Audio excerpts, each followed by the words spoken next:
ধন্যবাদ মাননীয় স্পিকার। বিসমিল্লাহির রহমানির রহিম।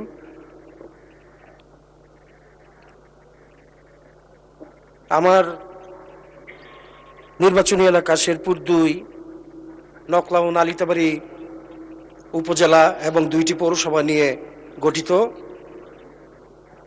নালিতাবাড়ী উপজেলাটি সীমান্তবর্তী এলাকা এবং গারো পাহাড় থেকে ভোগাই নদী নামক একটি নদী নালিতাবাড়ী পৌরসভা হয়ে বিভিন্ন ইউনিয়নে অতিবাহিত করছে। মাননীয় স্পিকার, আজান দিচ্ছে, থামবো কি?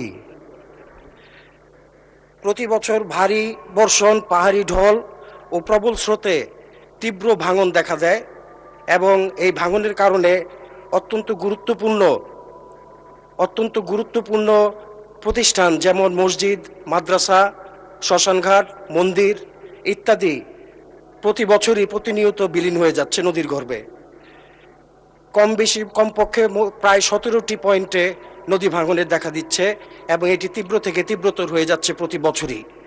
আমি আপনার মাধ্যমে মাননীয় পানি সম্পদ মন্ত্রীর দৃষ্টি আকর্ষণ করতে চাচ্ছি।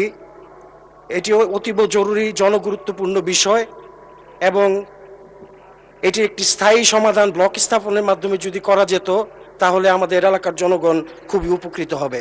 মাননীয় স্পিকার, আমি আজকে এই প্রথম আমার জীবনে মহান জাতীয় সংসদে কথা বলার সুযোগ পেয়েছি। আমি ধন্যবাদ জানাতে চাই আমার রাজনৈতিক আইডল জনাব তারেক রহমান, আমাদের প্রধানমন্ত্রীকে, যিনি মনোনয়নের মাধ্যমে আমাকে সুযোগ করে দিয়েছেন আজকে এখানে আসার, এবং আমি ধন্যবাদ জানাতে চাই আমার এলাকা শেরপুর ২, নকলা ও নালিতাবাড়ির সর্বস্তরের জনগণকে। আমি শ্রদ্ধাভরে স্মরণ করতে চাই আমার পিতা মরহুম জনাব জাহেদ আলী চৌধুরী সাহেবকে, যার অক্লান্ত পরিশ্রমের কারণে